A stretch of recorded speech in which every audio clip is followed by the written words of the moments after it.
My ex showed up pregnant, 6 months after I caught her with my golden brother, so I took a DNA test and torched every bridge left standing. 6 months after I walked away from my family for choosing my brother over me, my ex-fiance showed up at my door with a baby bump and a sob story. So I demanded a DNA test and watched their whole world collapse. I need to tell you what happened last week, but first you need to understand the 6 months before it. 6 months ago, I walked out of my parents' house on Christmas Day and never looked back. No dramatic speech, no slammed doors. I just left halfway through dinner, got in my car, and drove home. By the time they realized I wasn't coming back, I'd already blocked every number. You want to know why? Fine. 3 days before Christmas, I came home early from work. My company gave us half days that week, so I figured I'd surprise Lauren, my fiance of 2 years, with lunch. We'd been planning the wedding for months. Venue booked, invitations ordered, the whole thing. I'd even picked up sandwiches from that place she loved downtown, the one with the overpriced bread she always raved about. I walked up to our apartment building, juggling the sandwich bag and my briefcase. Took the elevator up to the third floor, humming some song I'd heard on the radio. Happy, stupid, completely clueless about what I was about to walk into. The apartment door was unlocked. Didn't think anything of it. Lauren worked from home most days. I pushed it open, called out her name. No answer. Figured she had headphones on. She did that sometimes when she was on calls. I set the sandwiches on the kitchen counter, kicked off my shoes, walked down the hallway toward the bedroom to let her know I was home. The bedroom door was half open, and that's when I heard it. Her voice, but not talking, not on a call. I stopped walking, just stood there in the hallway, my brain trying to process what my ears were telling me, trying to come up with some explanation that made sense. Maybe she was watching something. Maybe she was on the phone with someone and it was just weird timing. I pushed the door open. Lauren was in our bed, and Blake, my 26-year-old baby brother, was right there with her. Not drunk, not at some party, not some blurry mistake. Middle of a Tuesday afternoon. Sober, deliberate, in my bed. The bed I'd helped her pick out when we moved in together. The bed where we'd talked about our future. The look on their faces when they saw me wasn't guilt. It was irritation. Like I'd interrupted something important. Like I was the inconvenience. Blake scrambled for the sheets. Lauren's eyes went wide, but not with shame, with panic. The kind of panic you get when you're caught, not when you realize you've hurt someone. I didn't yell, didn't throw punches, didn't even feel anger right away. Just this weird, cold emptiness, like watching someone else's life fall apart through a window. I just stood there for maybe 10 seconds. My brain was trying to catch up to what my eyes were seeing, trying to process that my brother, my actual blood brother, had just betrayed me in the worst possible way. Then I turned around and walked out. Wait! Lauren's voice behind me. Panicked now. Please, let me explain. I kept walking. It's not what it looks like, Blake called out, his voice cracking. 26 years old and he still sounded like a kid caught stealing. I grabbed my laptop from the living room, my keys from the hook by the door, left everything else. The engagement ring I'd saved 6 months to buy, the wedding binder, the photos on the walls, the life I thought I was building, all of it, gone. I heard Lauren scrambling for clothes, heard Blake saying something to her in a low voice, heard her calling after me as I reached the front door. I was already in my car, drove straight to a hotel on the other side of town. Extended stay America, nothing fancy, just a room with a bed and a door that locked. Sat there for maybe 2 hours, staring at the wall. My phone kept buzzing. Lauren, Blake, Lauren again. I turned it off. Stayed in that hotel for 2 days. Didn't answer my phone, didn't respond to texts, ordered room service, worked from my laptop, pretended the outside world didn't exist. On day 3, I had to check out. Couldn't hide forever. I found a small apartment across town, month-to-month lease, furnished. The landlord asked if I needed it right away. I said yes. Moved in that afternoon with just my laptop and a change of clothes. Then I started getting calls from my family. My mom first. Honey, we need to talk about what happened. I didn't answer. My dad. Son, this is serious. We need to sit down as a family. Still didn't answer. Then my older sister. Blake told us everything. Mom's really upset. Can you just call her back? Blake told them everything. Of course he did. His version. The one where he was the victim somehow. I thought maybe my family would take my side when they found out. Lauren and Blake sleeping together, in my bed, while I was at work. They'd understand, right? They'd be outraged on my behalf. Stupid. I know. By the time Christmas rolled around, everyone already knew. My parents called. Said we still needed to do Christmas as a family. Said whatever happened between Lauren and me was separate from family obligations. That should have been my first clue. I showed up anyway. Walked into my parents' house carrying a bottle of sparkling cider and zero expectations. Told myself I'd stay for an hour. Tops. Just show my face. Prove I was the bigger person. Blake was already there when I arrived. Sitting in the living room. Relaxed. Comfortable. Like he hadn't just destroyed my life 3 days earlier. My mom was bustling around the kitchen, pulling dishes out of the oven. She'd made his favorite. Her special lasagna. The one she only made for birthdays and holidays. My dad clapped him on the shoulder when he walked past. Good to see you, son. My two sisters were chatting with him about his new job at some startup, asking him questions about his new apartment, laughing at his jokes. Normal. Comfortable. Like nothing had happened. Like I was the outsider. Lauren wasn't there, at least. Small mercy. Though part of me wondered if they'd invited her too and she'd just had the sense to decline. I set the cider on the counter. My mom looked up, gave me a tight smile. Oh, good. You made it. I was worried you wouldn't come. Not, I'm glad you're here. Not, how are you holding up? Just worried I wouldn't come and ruin her perfect family Christmas. I lasted about 40 minutes. Made it through appetizers. Made small talk with my aunts and uncles who didn't know what had happened. Avoided eye contact with Blake across the table. Then my mom brought up the wedding. She was refilling everyone's glasses, chatting about nothing. When she turned to me and said, casual as anything. So, have you two worked things out yet? The table went quiet. I looked at her. What? You and Lauren, she said, like I was being intentionally dense. Have you talked? Worked through whatever happened? No, I said. We're done. My dad sighed. Set down his fork with a clink that echoed in the silence. You're really going to throw away 2 years over one mistake? One mistake. Those 2 words hung in the air. Everyone was staring at me now, waiting to see how I'd respond. I looked at Blake. He wouldn't meet my eyes. Just stared down at his plate, pushing food around with his fork. You call that a mistake? I kept my voice level. Calm. Didn't want to give them the satisfaction of seeing me lose it. He's going through a rough time, my mom said. She set the pitcher down, crossed her arms. Defensive. He didn't mean for it to happen. I laughed. Actually laughed. The sound came out harsh and bitter. He didn't mean to sleep with my fiancée, in my bed, in the middle of the day while I was at work. My older sister jumped in, her face pinched, disapproving. Do you have to be so crude? We're trying to have a nice dinner. Yeah, my younger sister added. She was sitting next to Blake, and she reached over to pat his arm, comforting him. You're kind of making this about you. I stared at her, waited for the punchline. Surely she was joking. But no, she was serious. Dead serious. Making what about me? The holidays? Family time? She gestured around the table. You're ruining it by being angry. That's when I stood up, grabbed my coat from the back of the chair. My dad tried the reasonable voice. Son, sit down. Let's talk about this like adults. We're not talking about anything, I said. You've already decided whose side you're on. Blake finally spoke. Come on, man. Don't be like this. I looked at him. Really looked at him. My little brother. The one I'd helped with homework, lent money to, covered for when he screwed up in high school. And he sat there in my parents' house, eating Christmas dinner, while they defended him for destroying my life. I walked out. Blocked all of them that night. Every number. Every social media account. Every connection. Done. Returned the engagement ring to Lauren via courier the next morning. Didn't include a note. Didn't need to. The message was clear enough. Moved out of our apartment within a week. Packed up my half of everything in the middle of the night when I knew she'd be asleep. Left my key on the counter. Never looked back. Found a smaller place across town. 1 bedroom. Barely furnished. But it was mine. Gave my landlord 2 months' rent up front in cash. No questions asked. No explanations needed. Told my boss I needed to go remote for a while. Personal emergency. He didn't push. Just said take the time you need and let us know when you're ready to come back to the office. The first month was hell. I won't lie about that. Couldn't sleep. Every time I closed my eyes, I saw them. Blake and Lauren, in my bed. The look on their faces when they saw me. Not guilt, just irritation. Couldn't eat. Everything tasted like cardboard. I'd forced down protein bars and instant noodles just to keep functioning. Lost about 15 pounds that first month. Didn't even notice until my pants started falling off. Worked 16-hour days just to stay distracted. Took on extra projects.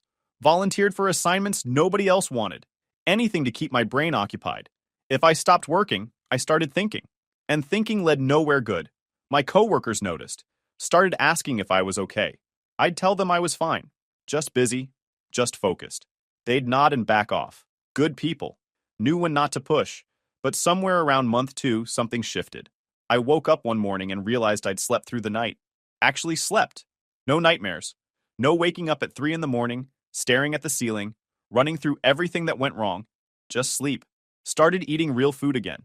Nothing fancy, but I could taste it, could enjoy it. Small victory, but it felt huge. Around month 3, I started feeling like myself again. Not the old me. That guy was gone. But a new version. Harder, more cautious, but functional. Joined a gym. One of those 24-hour places where you can show up at weird hours and nobody bothers you. Started going at 5 in the morning before work. Then again at night when I couldn't sleep. Started running. Couch to 5K program at first. Could barely make it a mile without stopping. But I kept at it. Built up endurance. By month 4, I was running 5 miles without breaking a sweat. Picked up woodworking. Found a community workshop where you could rent space and use their tools. Started making simple stuff. Cutting boards. Shelves. Frames. Something to do with my hands. Something I could build from scratch and watch take shape. It was therapeutic. Taking rough lumber and turning it into something useful. Something clean. Something that didn't remind me of everything I'd lost. By month 6, I was actually okay. Not happy maybe, but stable. Functional. Normal. I had a routine. Wake up at 5, gym, shower, work until 6, quick dinner, workshop until 9, home, Netflix, sleep, repeat. No drama. No one asking me to forgive people who didn't deserve it. No family guilt trips. No awkward conversations. Just me. In my apartment. Building a life that didn't include them. Some nights, I'd lie in bed and wonder if I'd made the right choice. If cutting them all off was too extreme. If maybe I should have tried harder to work through it. Then I'd remember my dad asking if I was really going to throw away 2 years over one mistake. My sisters telling me I was ruining Christmas. My mom defending Blake while he sat there, silent, refusing to even apologize. And I'd know. I'd made exactly the right choice. Last Tuesday, I got home from work around 7, later than usual. Had a project deadline that pushed me past normal hours. Heated up leftover Chinese food from the weekend, poured myself a drink. Sat down on my couch to watch the game. Celtics versus Lakers. Good matchup. I was looking forward to just zoning out for a few hours. Then someone knocked on my door. Sharp. Insistent. 3 quick raps. I wasn't expecting anyone. Didn't order food. Hadn't invited anyone over. I lived a pretty quiet life these days. Most people didn't even know where I lived. I checked the peephole. Lauren stood in the hallway, visibly pregnant, crying. For a second, I thought I was seeing things. 6 months. No contact, not a word. And now she's here. At my door. Pregnant. I didn't open the door right away. Just stood there, looking through the peephole, watching her wipe her eyes with the back of her hand. She kept glancing down the hallway, like she was nervous someone would see her. She was maybe 5 or 6 months along. Hard to tell exactly, but definitely showing.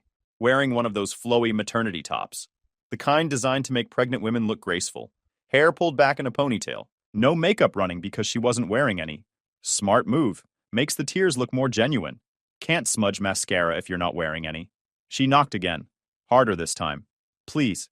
I know you're home. I saw your car in the parking lot. So she'd been watching, waiting for me to get home. This wasn't a spontaneous visit. This was planned. I opened the door, didn't step aside, didn't invite her in, just stood in the doorway with my arms crossed, blocking the entrance. What do you want? Her lip trembled. She was good. I'll give her that. If I'd still cared about her, I might have even believed it. But I'd spent 6 months learning exactly who she really was. The trembling lip didn't work anymore. Can I come in? She asked, her voice shaking. Oscar-worthy performance. Just for a minute? Please? No. She blinked. Hadn't expected that. I need to talk to you. It's important. So, talk. She glanced down the hallway like she was worried about neighbors hearing. Another calculated move. I didn't budge. Fine. She took a breath. The kind you take before a rehearsed speech. I made a terrible mistake. What happened with Blake wasn't what you think. He took advantage of me. I was vulnerable and he manipulated the situation. I know that doesn't excuse it, but I need you to understand. I never wanted to hurt you. I waited. The baby? She said, putting a hand on her stomach. It's yours. From before everything happened. I'm due in 3 months, and I don't know what to do. Blake won't help. My parents won't talk to me. I'm alone and I'm scared and I need you. The tears came on cue. She was good. If I hadn't spent 6 months replaying every lie she'd ever told me, I might have even believed her. Prove it, I said. She looked up. What? Prove the baby's mine? I just told you. You told me a story. I want proof. DNA test. Her eyes widened. You don't trust me? No. The word hung there. She tried a different angle. Do you know how expensive those are? I can't afford. I'll pay for it, I said. Prenatal paternity test. Non-invasive. You can get one done as early as 7 weeks. You're what, 5 months? 6? Plenty of time. That's not the point. The point is you showed up at my door after 6 months, pregnant, asking for help, and you expect me to just take your word for it? After you slept with my brother? In my bed? She flinched. Anger flashed across her face for just a second before the sad mask came back. This is ridiculous. I came here because I thought you were a good person. Someone who'd do the right thing. The right thing is a DNA test. And what if I say no?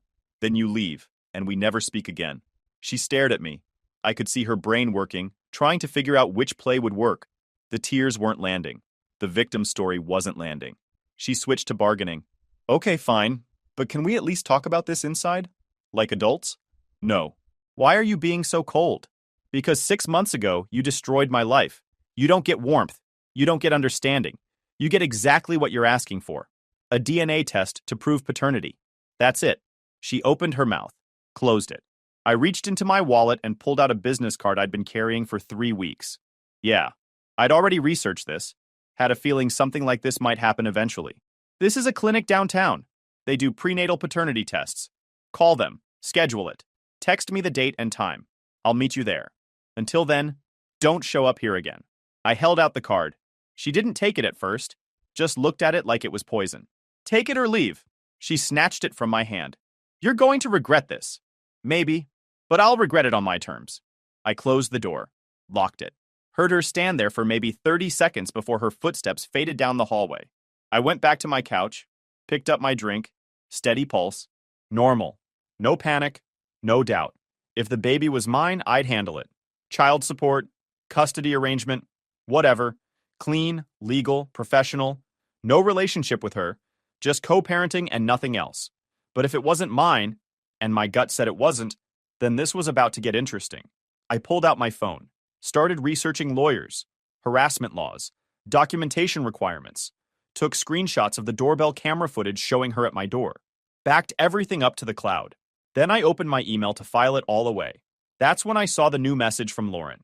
Subject line, appointment scheduled. I opened it. She'd booked the test for the following Tuesday.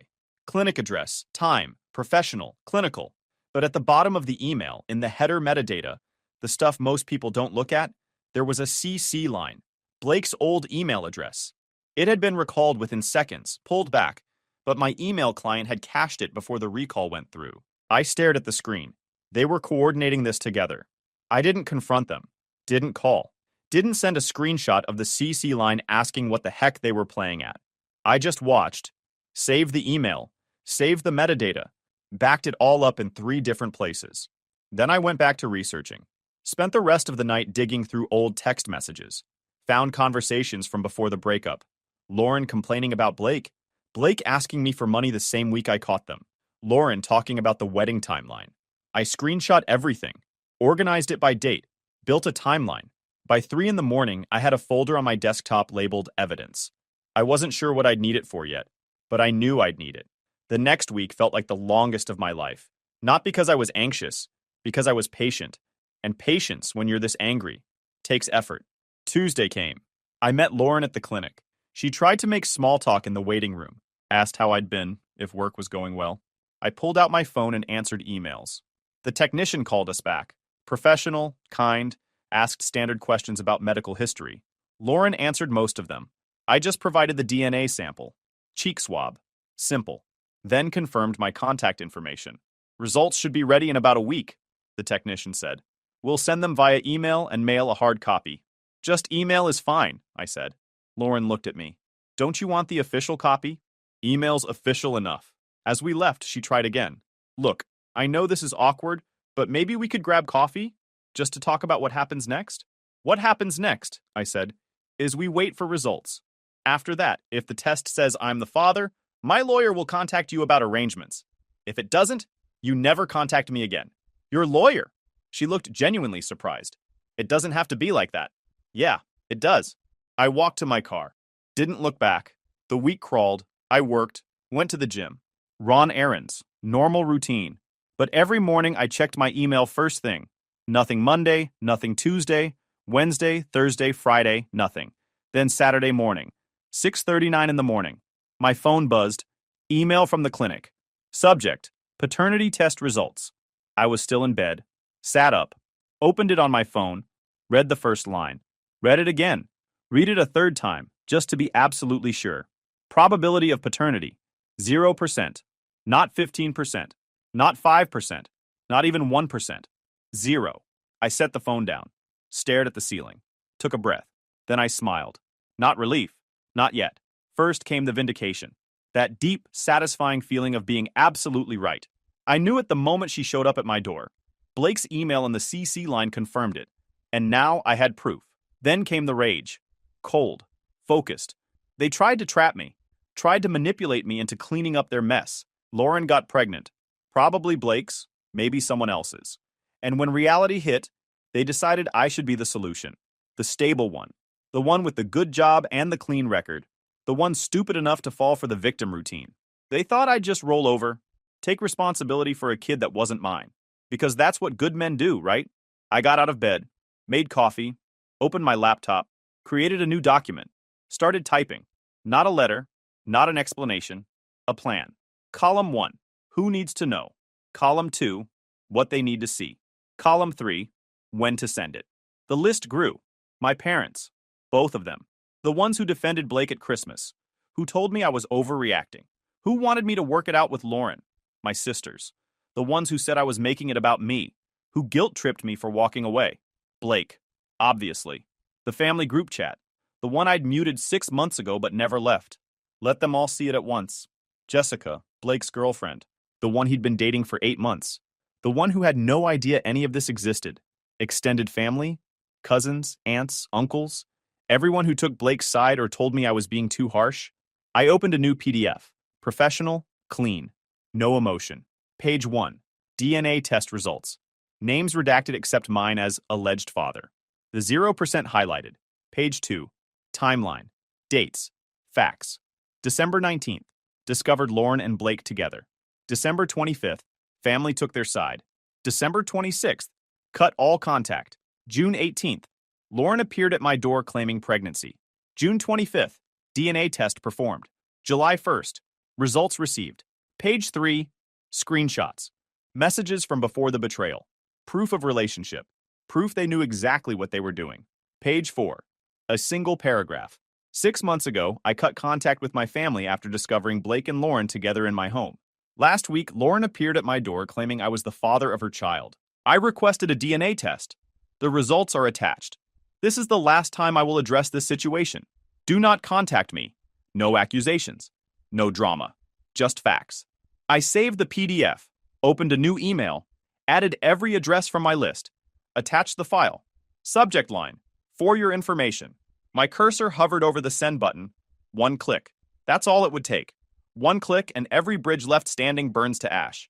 I thought about my mother, my father, my sisters, the family dinners, the holidays, the birthdays, all of it gone. Then I thought about Blake in my bed, my parents defending him, my sisters calling me cruel. I thought about Lauren at my door, crying, asking for help with a baby that wasn't mine. I clicked send. The read receipts started lighting up within 2 minutes. I watched them pop up on my screen like dominoes falling. First response came at the 4-minute mark. My younger sister. What the heck is this? Then my older sister, 30 seconds later. Are you actually serious right now? I didn't respond. Just watched. My phone started ringing. Mom. I declined. It rang again immediately. Dad. Declined. Then my older sister. Declined. 6 minutes in, someone forwarded the email to the family group chat I'd muted back in December. I unmuted it just to watch. 47 messages in 10 minutes. Is this real? Someone call him. This has to be a mistake. Oh my goodness. My mother's message came through at minute 12. This has to be fake. Blake would never. My father cut her off. We need to talk about this as a family. Everyone calm down. I typed one response. Sent it to the group chat. There is no family. Not anymore. Muted it again. My phone buzzed. Unknown number. I almost didn't answer, but something made me pick up. Hello? Is this real? A woman's voice, shaking. Is Lauren really pregnant with Blake's baby? Jessica, Blake's girlfriend. According to the DNA test, I said, it's not mine. I'll let you do the math. He told me they never... Her voice cracked. He swore nothing happened after that one time. He said it was a mistake, and he ended it. It wasn't one time, and he didn't end it. Silence on the other end. Then, I'm so stupid. No, you trusted someone you shouldn't have. That's not the same thing. Did you know? She asked. About me? Not until a few weeks ago. I'm sorry you're finding out this way, but you deserve to know. I hung up before she could respond. Felt bad about that, but I didn't have the energy to comfort Blake's collateral damage. My phone buzzed again. Text from Blake. You piece of garbage. You just ruined everything. I stared at the message for a few seconds. Typed back. I ruined nothing. You did this. You both did. I just stopped letting you make it my problem. Blocked his number. More calls, more texts. I declined them all. Then someone started pounding on my door. I checked the peephole. Both parents. My mother looked like she'd been crying. My father looked furious. I didn't open it. Son, please. My father's voice through the door. We can fix this. Just let us in. Let's talk. I turned off the TV. Please.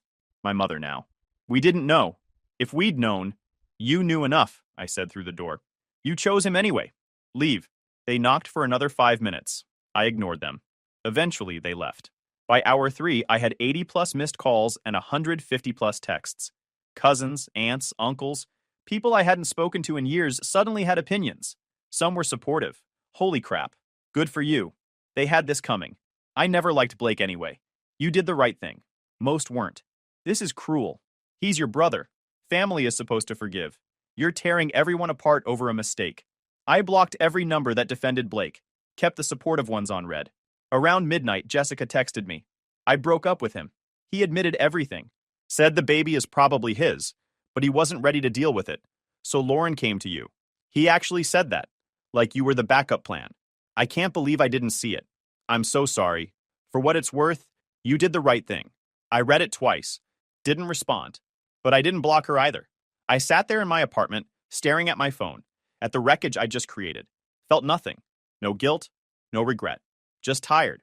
And then I realized something. I was still here. In this city. In this apartment. 20 minutes from my parents' house. 15 from Blake's place. They knew where I worked, where I lived, where I bought groceries. I'd burned the bridges. But I was still standing on their side of the river. I opened my laptop, pulled up the email my boss had sent 3 weeks ago, the one I'd ignored because I wasn't ready to think about it. Subject, Denver position, leadership opportunity. I'd glanced at it. Big promotion, relocation required, more money, more responsibility. Told myself I'd think about it later. I clicked reply, started typing. I'd like to accept the position. How soon can I start? My finger hovered over send. I clicked it, closed the laptop, went to bed. Didn't think about it. Didn't second guess it. Just slept. My boss responded at 6 in the morning. He was East Coast 3 hours ahead.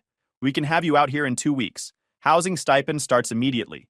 HR will send the paperwork today. Welcome to the team. 2 weeks. I gave notice on my apartment that morning. Landlord didn't ask questions. Month-to-month lease made it easy. I'd be out by the end of July. Then I went to the phone store. Got a new number. New phone. Gave the info to exactly 5 people.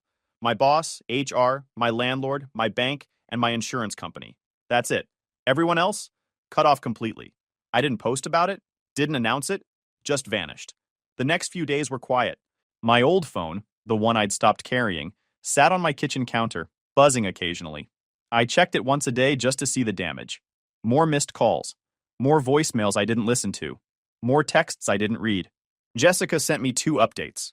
I kept her number in my new phone. Not because we were friends, because she was my only source of intel, and I wanted to know how this played out. First message came on day 3. Blake tried to deny the baby was his. Lauren showed him your DNA test. It proved it wasn't yours, but didn't prove it was his. He demanded his own paternity test. She agreed. Results came back yesterday. 99.97% match. He's on the hook. She's already talking to a lawyer about child support. I read it, smiled, didn't respond. Second message came 2 days later. He's spiraling, lost his job, Called in sick too many times, stopped showing up. His lease is up next month and he can't afford renewal. I think he's moving back in with your parents. Thought you'd want to know. Still didn't respond. But yeah, I wanted to know. My mother tried calling my work. The receptionist told her I no longer worked there.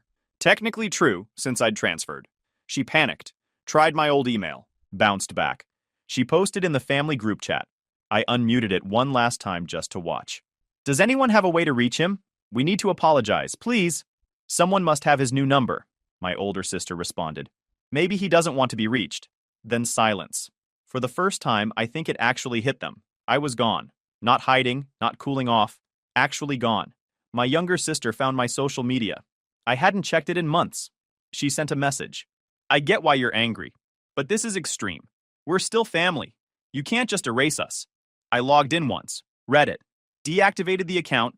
I spent the next week packing, methodically, no sentimentality.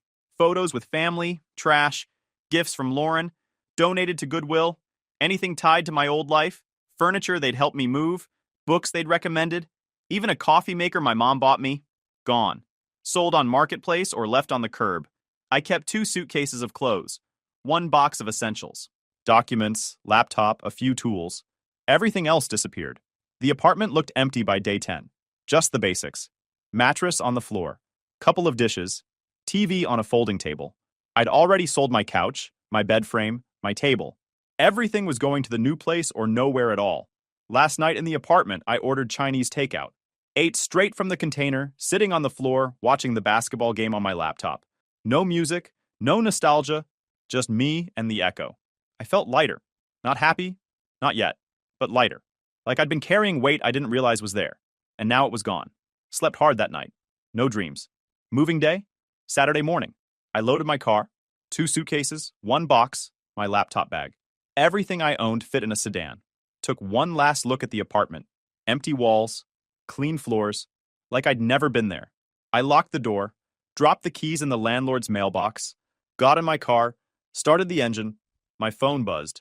New phone. The one only 5 people had. Unknown number. I should have ignored it. Should have just driven away. But something made me answer. Yeah? Son. My father's voice. Broken. Raw. Please don't hang up. I didn't say anything. Your mother is devastated. She hasn't slept in a week. Blake is, he's not doing well. He's moving back home. The family is falling apart. Can we just talk? Just once. Please. I sat there. Engine running, car packed. Denver 14 hours away. Everything I'd built for the past 2 weeks, the clean break, the fresh start, the total separation, balanced on what I said next. Talk, I said. You've got 2 minutes. My father took a breath. I could hear traffic in the background. He was calling from outside somewhere. Probably didn't want my mother to hear. I know you're angry, he started. And you have every right to be. But you have to understand, we were trying to keep the family together. Blake made a mistake, yes, but he's still your brother. Still. We thought if we could just get everyone to calm down. Stop, I said. He did. You're not calling because you understand what you did. You're calling because you're uncomfortable with the consequences. That's not... Yes, it is. You're not sorry you defended Blake. You're sorry it blew up in your face. You're not sorry you told me to forgive him. You're sorry I actually left. Mom's not crying because she misses having everyone together. She's crying because she realizes she chose wrong. Blake's struggling because his actions caught up with him, not because he learned anything. And you? I paused. You're calling because the family looks bad now. Because people are asking questions. Because you can't pretend everything's fine anymore. That's not fair. You're right. It's not fair. Nothing about this has been fair. I came home early and found my brother sleeping with my fiancé. That wasn't fair. I showed up to Christmas hoping for support and got blamed instead. That wasn't fair. Lauren showed up at my door pregnant, trying to trap me into raising Blake's kid. That wasn't fair. My father didn't respond. You chose him, I said. At every opportunity, you chose him. You told me to get over it, to forgive him, to think about family, but you never once asked him to take responsibility. You never once told him what he did was unforgivable. You just wanted me to shut up and make it easy for everyone. We were trying to protect both of you. No, you were protecting him. I didn't need protection. I needed my family to have my back. And you didn't. I heard him exhale. So what now? You're just going to disappear? Never speak to us again? Yeah, that's exactly what I'm going to do. That's not who you are. You don't know who I am anymore. You haven't known for 6 months, and you're not going to find out. Please just think about. I've thought about it for 6 months. I thought about it when you defended him at Christmas. I thought about it when Lauren showed up pregnant. I thought about it when I sent you those DNA results. And I'm thinking about it right now. My answer is the same. We're done. Son, lose this number. Don't look for me. Don't ask around. I'm gone. I hung up, blocked the number, turned off my phone, tossed it on the passenger seat, put the car in drive. The drive to Denver took 14 hours. I stopped twice for gas and coffee. Once somewhere in Kansas. Once in eastern Colorado when the mountains first came into view. Slept in the car outside Omaha because I was too tired to keep going. Woke up at dawn. Grabbed more coffee. Kept driving. Somewhere around hour 10, crossing into Colorado, I realized I was smiling. Actually smiling. Not because I'd won. Not because I'd gotten revenge. Just because I was driving towards something instead of away from it. Denver was clean. Organized. Mountains in the distance. The job was intense. Long hours, steep learning curve. But I liked it. The challenge kept me focused. Guys, we are so close to hit 100,000 subscribers on this channel.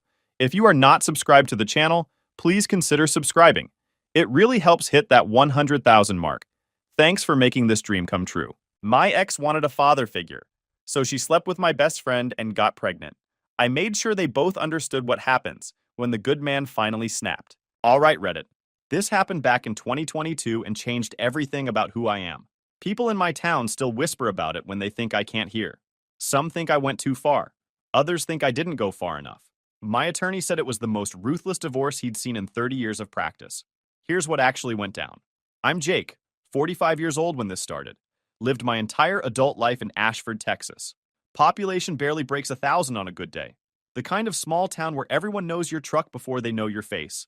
Where the local diner has the same menu it had in 1987, and where secrets don't stay buried for long.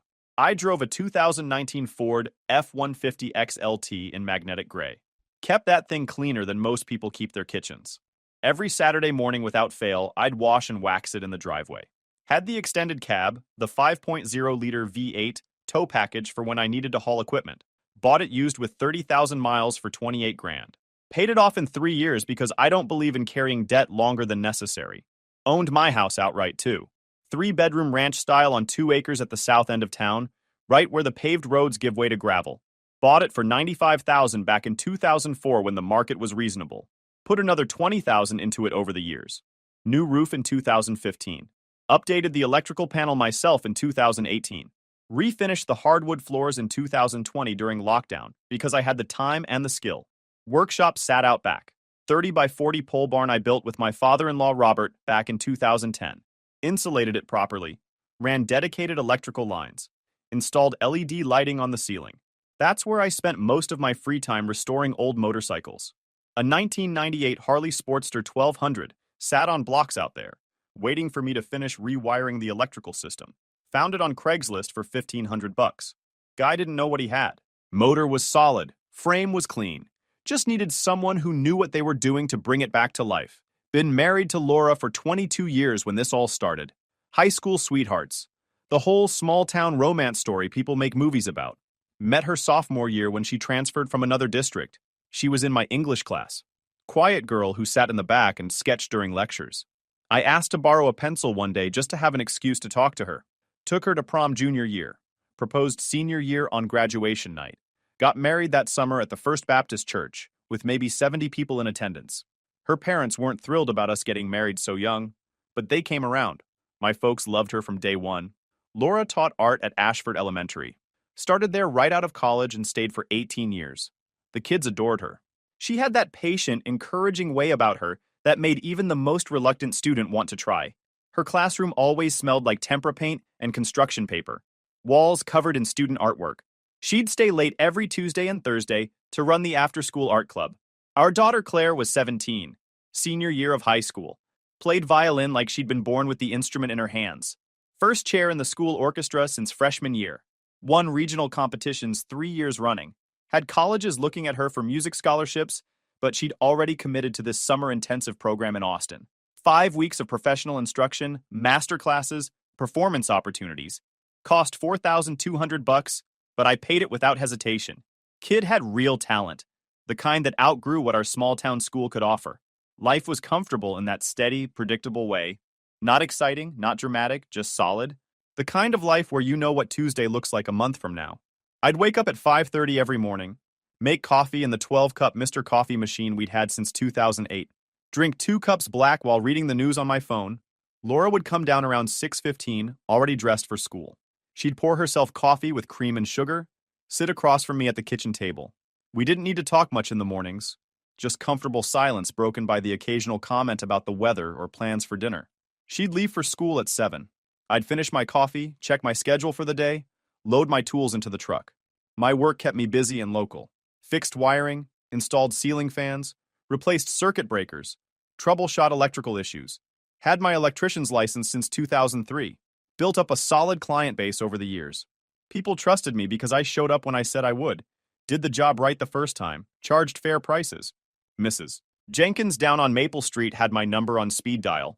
Called me every time a light bulb burnt out, even though I'd shown her husband how to change them himself at least 6 times. I also volunteered at the fire station. Ashford Volunteer Fire Department. 23 active members, most of us holding down other jobs. I'd been with them since 2005. Started just helping out with equipment maintenance, eventually became a certified firefighter, did EMT training. We didn't get many calls. Maybe 1 structure fire a year. Mostly vehicle accidents, medical emergencies, false alarms. But when someone needed help at 3 in the morning, we showed up. Sunday dinners were mandatory at Laura's parents' place. Robert and Patricia Patterson lived in the same house where Laura grew up. Big old Victorian on Elm Street with a wraparound porch and a garden. Patricia tended like it was her 4th child. We'd arrive around 1 o'clock. Robert would be in his leather recliner watching football or golf or whatever sport was in season. Patricia would be in the kitchen finishing up the meal. Robert Patterson was retired sheriff. Spent 32 years in law enforcement before hanging it up in 2015. Tough old guy with opinions on everything. But he respected me. Said I reminded him of how men used to be. Reliable. Honest. Someone you could count on in a crisis. We'd talk shop while he drank sweet tea, and I helped Patricia set the table. Dinners with them were pleasant. Pot roast or fried chicken or Patricia's famous meatloaf, mashed potatoes, green beans from her garden, homemade rolls. Claire would talk about school. Laura would share stories from her classroom. Robert would occasionally launch into some story from his law enforcement days. Patricia would just smile and make sure everyone had seconds. My own parents lived on the other side of town. Dad was retired from the post office. Mom had been a school secretary for 30 years before retiring. They doted on Claire, proud of their only granddaughter. Sunday afternoons after dinner at the Pattersons, we'd usually swing by my parents' place for dessert. Mom always had something baked. Chocolate chip cookies were her specialty. Life had a rhythm to it. Monday through Friday, I worked. Evenings, I'd either have a small job or I'd be in the workshop. Weekends were for bigger projects, family time, church on Sunday morning at First Baptist, dinners with family. Every other Saturday night, Laura and I would go to Mackenzie's Steakhouse in the next town over. Our date night tradition since our 10th anniversary. Pastor Reynolds knew my name, would nod at me during sermons, and sometimes use me as an example of consistency in an inconsistent world. Made me uncomfortable when he did it, but I understood what he meant. In a small town like Ashford, people noticed when you showed up, and I showed up everywhere I was supposed to be. Sheriff Davis, who took over after Robert retired, would give me hell about taking too long on jobs at the station. I'd been slowly upgrading their electrical system over the past year. Old building, terrible wiring, everything on the verge of code violations. I'd joke that I was saving them from fire hazards, and he'd complain that I was taking too long about it. Kids in town waved when I drove past in my truck. The teenagers working at the grocery store knew I liked my coffee black and my receipts in the bag. Mrs. Watkins, who lived alone after her husband passed in 2019, had my number taped next to her phone. Called me at least once a month for some minor issue that usually didn't need an electrician, but I'd go anyway because she was lonely and I didn't mind. I was that guy. The one who showed up when you needed him. Fixed your problem. Charged what the job was actually worth. Didn't cut corners. Didn't talk your ear off. Just did solid work and went home. Boring as hell to most people, but it was mine and I was proud of it. Claire had been practicing intensely for that Austin program. Every evening after dinner, I'd hear her in her room. Scales, technical exercises, then pieces she was preparing. Vivaldi, Bach, some contemporary composer I couldn't pronounce. The music would drift through the house. Laura would fold laundry in the living room humming along. I'd be out in the workshop cleaning tools or working on the Harley. Those were the moments you don't appreciate until they're gone. Just normal Tuesday nights, regular weekday evenings, nothing special happening, but comfortable, safe, the kind of life you think will last forever. Because why wouldn't it? Looking back now, I can see I took it for granted. Assumed Laura would always be at the kitchen table in the morning. Assumed Claire would always be practicing violin in her room. Assumed my biggest problem would be whether to upgrade my compound miter saw or save the money for new tires on the truck. I was wrong about all of it. Mrs. Watkins had me over one morning in early March to fix a light switch that was sparking. Simple job, loose wire in the box. Took me 20 minutes. She served sweet tea while I worked, sitting at her kitchen table and talking about her grandchildren who lived in Dallas. When I finished, she looked at me with those kind eyes and said how lucky I was to have such a solid family. I agreed with her. Said I thanked God every day for it. Meant it too. Sat there drinking sweet tea in her kitchen, thinking about how blessed I was. Good wife, great kid, steady work, comfortable home, respect in the community. What more could a man ask for? But something felt off that whole week. Couldn't put my finger on what. Just this weight in my chest that wouldn't go away. Like when you know a storm's coming but the sky's still clear. I'd sit on the porch at night after Laura and Claire went to bed, staring at nothing, trying to figure out what was bugging me. Tried to shake it off. Told myself I was being paranoid. Stress from work probably. Or just getting older and more aware of my own mortality. Normal middle-aged guy stuff. Turns out my gut knew something my brain hadn't caught up to yet. Your instincts pick up on things before your conscious mind processes them. Little details that don't quite add up. Patterns that feel wrong even if you can't explain why. The whole thing started when Tyler Walker came back to town that same week in March. Tyler and I went way back. Kindergarten friends. The kind of friendship where you're basically brothers, even though you're not related. We ran wild through Ashford as kids. Built forts in the woods. Learned to ride bikes on the same stretch of road. Got in trouble together for sneaking into the abandoned grain elevator. Convinced we'd both get out someday and do something bigger than small-town Texas. Difference was, Tyler actually left after high school, headed to college in Dallas, got a business degree, bounced around different cities trying different jobs, sales rep for a medical supply company, account manager for some tech startup that went under, marketing coordinator for a nonprofit that laid him off. He'd come back to Ashford occasionally for holidays or family stuff, but never stayed long. Always had somewhere else to be, something else to chase. This time when he came back, everything was different. Wasn't visiting, wasn't passing through. Came back to die. He showed up on my porch one Saturday morning in mid-March, looking like death had already started the paperwork. Pale skin stretched tight over sharp cheekbones. Lost maybe 40 pounds since I'd seen him at Christmas 2 years prior. Moved like an old man even though he was only 43. Stage 4 blood cancer, the kind with a fancy medical name I can't remember. Doctors gave him maybe a year if he was lucky. We sat on my porch that morning with glasses of sweet tea while he laid it all out. The diagnosis. The failed treatments. The impossible odds. The timeline he was staring down. His voice was steady, but quiet, like he'd already made peace with it and was just informing me of facts. I didn't know what to say at first.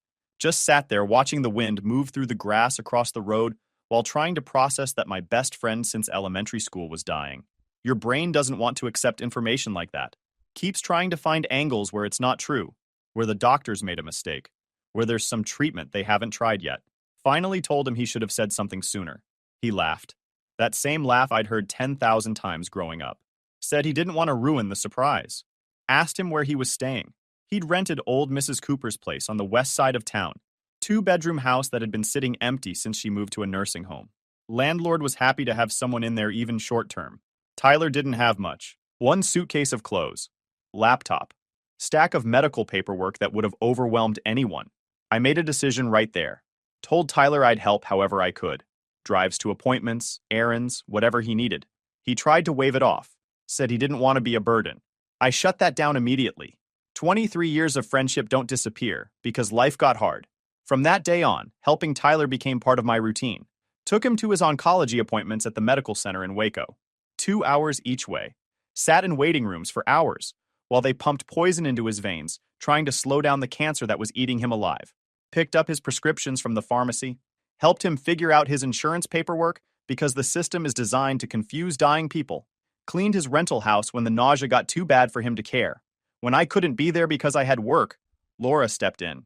At first I appreciated it. Laura had always been that way, nurturing. Couldn't stand seeing people suffer. She'd bring Tyler meals, vegetable soup, grilled chicken, things that wouldn't upset his stomach. Changed his sheets, ran his errands, organized his medications in one of those daily pill containers, so he wouldn't miss doses. She'd rearrange her teaching schedule to help more often, taking personal days, leaving school early, going over to Tyler's place on her lunch breaks. I thought it was kind, thought it showed what good people we were, taking care of someone who had nobody else. Didn't see the warning signs until it was way too late. The shift happened gradually, so slow I didn't notice at first. Dinners at home got quieter. Laura started missing family meals. I'd come home from a job to find a cold plate wrapped in foil sitting on the counter. Note saying she was at Tyler's. Claire would take her dinner to her room. I'd sit alone at the kitchen table eating leftover pot roast, listening to the house settle around me. Tried to tell myself it was temporary. Tyler needed extra help during this rough patch. Once he stabilized on a treatment regimen, things would go back to normal. Laura would be home for dinner again. We'd go back to our regular routine, but it kept getting worse. Laura would come home past 10 at night smelling like antiseptic, eyes red from crying, too exhausted to talk. She'd go straight to the bathroom, take a long shower, then collapse into bed. I'd try to start a conversation, ask how Tyler was doing, ask if she needed anything. She'd give 1 or 2 word answers, then turn away. The bedroom started feeling like foreign territory. We'd shared that space for over 2 decades, knew each other's sleep patterns, the sounds the other made at night, the way we'd unconsciously reach for each other. Now it felt like sleeping next to a stranger. She'd lie on her side of the bed, with her back to me. I'd lie on mine, staring at the ceiling. Neither of us saying anything. One night I tried to bridge the gap. Mentioned how I'd noticed she was spending a lot of time helping Tyler. Said I appreciated her kindness, but missed having her around. Asked if maybe we could find some balance. She sighed like I was being unreasonable. Said Tyler was dying and needed support, that he had nobody else. Asked what I expected her to do. Abandon him. I didn't push it. Just said okay and rolled over. But the distance between us felt like it was measured in miles instead of inches. Laura started talking about Tyler constantly, his treatments, his struggles, how unfair it was that he never got to have a family, how he deserved better than dying alone. I'd nod and make sympathetic sounds while fixing a leaky faucet or replacing a light fixture. But the frequency started bothering me. Every conversation circled back to Tyler, his pain, his loneliness, his regrets. One Tuesday night in late April, I came home around 8 from a big job. Replaced all the wiring at the Henderson Farms equipment barn. Long day. Back was sore. Hands covered in cuts from stripping wire. House was dark except for Claire's room upstairs. Another foil-wrapped plate on the counter. Cold pot roast and carrots. 3rd time that week.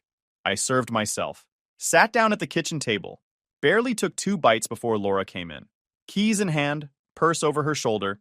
Asked if I'd eaten yet. Told her I just started. She walked past me to get water from the fridge. Asked if I'd talked to Claire today. Said she was with friends. Laura nodded. I set down my fork. Said we needed to talk. This situation with Tyler couldn't continue like this. She turned sharply. What situation? I took a breath. Explained that I understood Tyler was sick and needed help. That I was glad we could be there for him. But this was our home, our family, our life. And lately it felt like we were the afterthought. Laura's expression hardened. Said Tyler was dying. That he had less than a year. That he needed people who cared about him.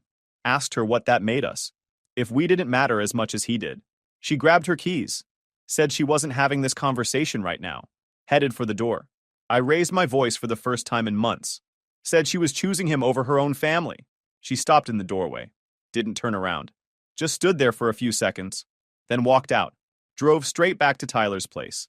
I sat alone at that kitchen table with my half-eaten dinner getting colder. Stared at the chair she'd just vacated. The untouched plate I'd set out for her just in case she came home hungry. The kitchen where we'd made 1,000 family meals together over 22 years. That's when I made my decision. That's when the silent treatment started. I stopped talking to Laura completely. No good mornings, no questions about her day. Nothing. When she tried to talk to me, I'd move past her like she was furniture. Made breakfast for myself and Claire. Left nothing for Laura. Came and went without acknowledging her existence. She tried to fix it at first. Would wake up early and make eggs the way I liked them. Leave them by the toaster like she always had. I'd walk past them, make my own food, and leave. Came home later to find the untouched eggs in the trash. Laura started leaving notes. Stopped reading them. She'd stand in doorways trying to catch my eye when I walked past. I'd look straight through her like she was a window. The bedroom situation changed too. I moved all her stuff to the guest room one afternoon while she was at Tyler's. Clothes, photos, that little jade plant she kept on the windowsill, everything. Packed it neatly and relocated it without a word. When she came home that night and saw what I'd done, she tried calling me. Let it ring. Stood in the hallway staring at the closed door to what used to be our room, then slowly walked to the guest room. Claire noticed. Asked me one night why Mom was never around anymore. I told her to ask her mother. Didn't elaborate, didn't explain, just walked away. Claire went and found Laura later. They talked behind closed doors for over an hour. Nothing changed, though. Laura kept going to Tyler's place every day, kept coming home late, kept trying to get my attention while I treated her like she didn't exist. This went on for weeks. I'd come home, eat alone, work on the Harley in my shop, go to bed. Laura would tiptoe around the house like a ghost, trying to find ways back into my good graces. I gave her nothing. People in town noticed, but nobody said anything. Small towns operate on a specific code. You don't pry into domestic situations unless someone asks for help. Then came the Thursday that changed everything. I got home around 4 in the afternoon from a job. House was empty, or so I thought. I went to the bedroom to change. That's when Laura appeared in the doorway. She looked terrible. Red eyes, shaking hands, clothes disheveled. Said Tyler was in the hospital. Heart was failing. Didn't have much time left. I sat on the edge of the bed and let that sink in. My oldest friend was dying. The kid I'd grown up with, shared secrets with, considered a brother. And he was fading away right now. But he was also the reason my marriage had fallen apart. I stood up and opened the door. Asked Laura what else she needed to tell me. My voice was completely flat, emotionless. She started crying, said she was pregnant. The hallway went silent except for the refrigerator humming in the kitchen. I stood there processing while she sobbed. Asked her how far along. 3 months. Asked her whose it was. Already knew the answer but needed to hear her say it.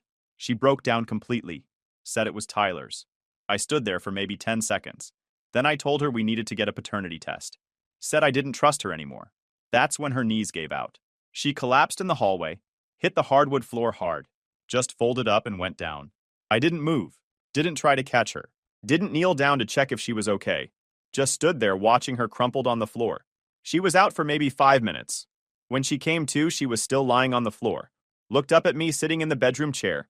Asked why I hadn't helped her up. I told her so she'd know what it felt like to be abandoned. She flinched like I'd slapped her. Slowly got herself to her feet, leaning against the wall. Voice was barely a whisper when she confirmed it. Yes, the baby was Tyler's. Then she tried to explain. Said Tyler wanted to be a father before he died. Wanted his bloodline to continue. Said she agreed to help him have that. I closed my eyes, took a deep breath, opened them and asked if she understood the irony of a man dying from cancer in his blood, wanting that same corrupted blood passed on to a child. Laura's face went pale. Asked if I was seriously mocking Tyler's cancer. I smiled. Told her at least I was being honest, which was more than I could say for a homewrecker. She fell to her knees in front of me, begging now, please let her have the baby. She'd take care of it herself. It was Tyler's last wish. I didn't blink. Told her she never asked me first. Never consulted me before spreading her legs for that dying piece of garbage. So she didn't get to ask me now to bless her birthing a bastard. She stared at me like I was a stranger. Said I was cruel, that I'd changed into someone she didn't recognize. I stood up, said we were going to the hospital. Needed to look Tyler in the eye and ask him what it felt like to stab your best friend in the back. Laura pleaded with me not to go, not to hurt him. Said he was dying. I grabbed my keys, told her if I wanted him dead, he'd already be dead. But I wanted him to live long enough to suffer. That's when Claire came home. Walked in and saw her mother crying on the floor. Saw me standing by the door with my keys. She froze on the porch. Asked Laura if she'd told me yet. I turned and looked at my daughter. Really looked at her. She knew. This whole time she knew. I didn't say anything. Just smiled at her. Not a warm smile. Not a father's smile. The kind of smile that made her take a step back. Nodded at her slowly. Still smiling. Then stepped aside. Laura grabbed her purse and followed me to the truck. The drive to Waco was dead silent. We parked at the medical center around 7. Walked through those fluorescent-lit hallways that all smell the same. Found Tyler's room in the ICU wing without any trouble. He was hooked up to machines, oxygen mask covering half his face, looking like he'd aged 20 years since I saw him just last week. Tubes ran from his arms. Heart monitor beeping steady but weak. Room smelled like antiseptic and the particular scent of death approaching. Eyes opened when we walked in. Recognized me immediately. Something like relief crossed his face. Probably thought I was there to comfort him. I dragged a metal stool across the floor with a long, deliberate screech. The sound echoed in the small room. Sat down right next to the bed, close enough to see every detail of his failing body. Leaned in even closer. Told him, hey buddy, got something to share. First thing was that Laura just told me she's pregnant with his kid. His eyes went wide behind that mask. Actual shock registered. Tried to say something, but the oxygen mask muffled it to nothing. Good. I wanted him to listen, not talk. Kept going in that same calm, conversational tone. Told him I was going to make absolutely sure that baby was born. Wanted to know why? Because I wanted to see his son grow up without anyone to call dad. Wanted that kid to wake up every single morning feeling that emptiness gnawing at him. Going to school and watching other kids get picked up by their fathers at the end of the day, while he stood there waiting for someone who would never, ever come. Tyler's hand twitched on the blanket. Tyler's hand, fingers trying to curl. But he was too weak to lift it. Too weak to do anything except lie there and listen. I smiled wider. Told him that kid would be miserable. Genuinely, deeply miserable. Because the man who donated his genetic material to create him was going to die right here in this very hospital bed without ever knowing his son's name, without ever holding him, without ever being anything except a biological footnote. Leaned in closer. Said Laura would raise that bastard alone. That she'd never find a decent man willing to be a father to another man's child. That every guy who came into her life would use her and leave. And that kid would watch it happen. Would see how men treated his mother. Would see the parade of disappointments. Told Tyler his son would grow up hurt. Day after day. Would fill up with hatred and rot and evil. Would eventually curse Tyler's name. Would curse the man who gave him life and the woman who destroyed a marriage to bring him into existence. The monitors started going crazy, beeping faster and faster. Tyler's chest was heaving, gasping behind the mask. His eyes bulged. Nurses rushed in, doctor yelling at me to back away. I stood up slowly, looked down at Tyler one last time, told him I came to watch him suffer and die. Then I walked into the hallway, stood outside the glass door with my arms crossed, made eye contact with Tyler through the window. The doctors swarmed around him, but his eyes stayed locked on mine. The machine started screaming. Long, steady tone. Nurse came out and said he was gone. I said it loud enough for Laura to hear. See you in hell, you piece of trash. Laura collapsed again. Hit the floor hard. Fainted right there in the hospital hallway. I stepped aside so the nurse could help her. Didn't touch her myself. Just watched while they got her stable. Pulled out my phone and called my mom. Told her Laura was at the hospital and needed a ride. Hung up before she could ask questions. Got in my truck and left. Turned off my phone. Disappeared for a week. The divorce papers got served 3 days after I came back. Laura stood in the living room reading them with shaking hands. She tried to call me. Phone was still off. That evening, my parents and her parents showed up. My mom, Margaret, looked worried. Laura's dad, Robert, looked angry. Her mom, Patricia, stood near the stairs. Claire was upstairs in her room. Robert spoke first. Asked why I was divorcing Laura when she was carrying my child.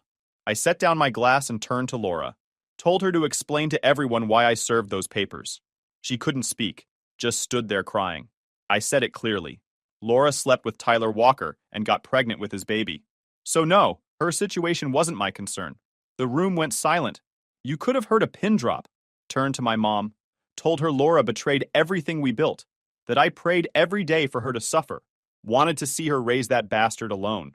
Wanted to live long enough to see that kid curse her for his miserable existence. Margaret stepped back like I'd hit her. Stared at me like she was seeing a stranger. This wasn't the son she raised. The man who volunteered at the fire station, who fixed people's electrical work for free when they couldn't afford it. Margaret touched Laura's arm gently. Asked me if there was any way to forgive her. Save the marriage. 22 years together, a daughter, a whole life built. I just stared at her, then looked back at Laura. Robert stepped forward. Said the child was innocent, that if Laura was stressed it would harm the baby. Begged me to think of the child's health. I smiled, the kind of smile that doesn't reach your eyes. Said every second she stayed in this house, I'd remind her she was filthy, that she destroyed 2 decades of marriage for a twisted desire, that she betrayed her vows for a dying man, told them I'd love to watch her suffer. And that baby? I had no sympathy. Nothing. Whatever happened to it was its destiny. Laura crumpled to her knees sobbing, clutching her stomach and rocking. I poured myself another glass of water, leaned back on the couch like nothing was happening. The chaos around me might as well have been background noise. Claire stood at the top of the stairs watching. I looked up at her and smiled. Same cold, empty smile. She shivered and backed away into her room. Robert helped Laura to her feet. Said they were leaving. Didn't wait for arguments. Just guided his daughter out of the house and drove her back to their place. That night, Robert tore into Laura. Told her she'd killed a good man. That I was like a son to him. Honest, devoted, the kind of husband most women pray for. Said she killed my soul. Told her there was a special place in hell for women like her. Laura moved in with her parents temporarily. The divorce went through the courts fast. No therapists, no reconciliation attempts. Just straightforward dissolution. Texas law gave her half my savings and half my retirement account. I signed it all without arguing. The courthouse steps were quiet that morning in late July when we finalized everything. Laura didn't show up. Just sent her lawyer to sign on her behalf. Couldn't face me one last time. Fine by me. David Kane and I walked out together into the Texas heat. Summer sun beating down.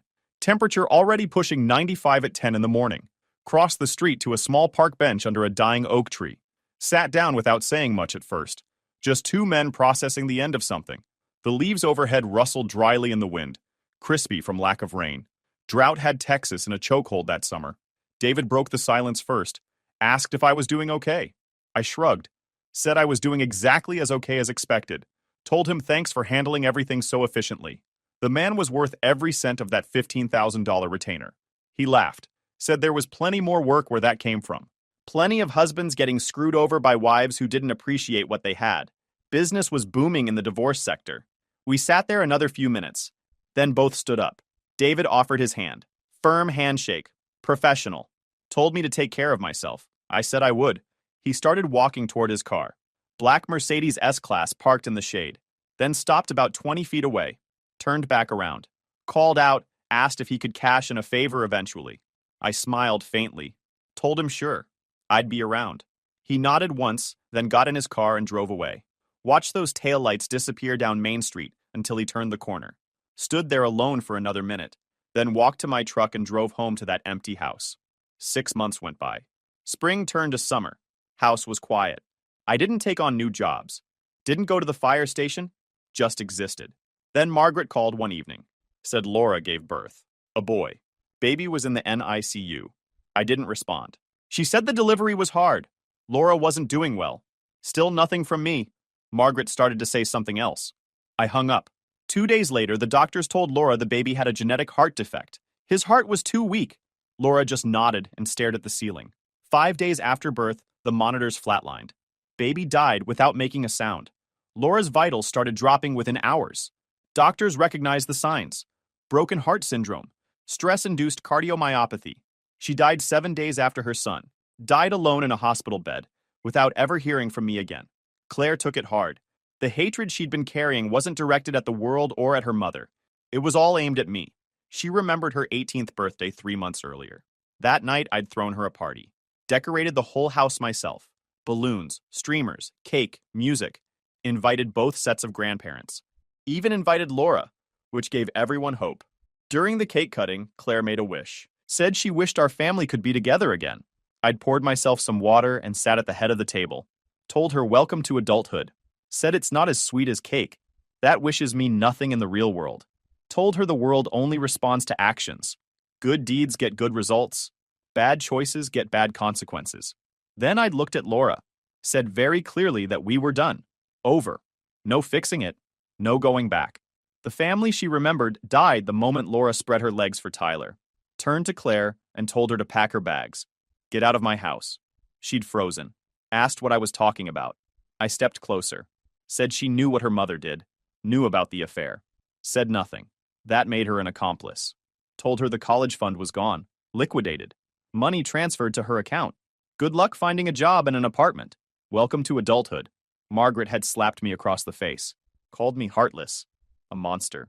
I'd smiled at Laura. Same cold, poisonous smile. Robert had taken Laura and Claire away that night. After her mother died, Claire left town. No letter, no calls, no forwarding address. Just packed a bag and disappeared. Maybe Dallas, maybe Houston. Nobody knew for sure. Margaret tried calling me, said Claire was gone. I hung up without saying anything. Life continued in that empty way. I barely left the house. Stopped answering the door. Neighbors noticed but said nothing. Then one night I sat in my living room with a nearly empty glass of water and my grandfather's old revolver from World War II. Only photo left in the house was the family picture from 5 years ago. Laura, Claire, me, I raised the gun, not at myself, at the photo. Fired one shot, shattered the glass, split Laura's face in half, set down the glass, brought the revolver to my temple. Guys, we are so close to hit 100,000 subscribers on this channel. If you are not subscribed to the channel, please consider subscribing. It really helps hit that 100,000 mark. Thanks for making this dream come true.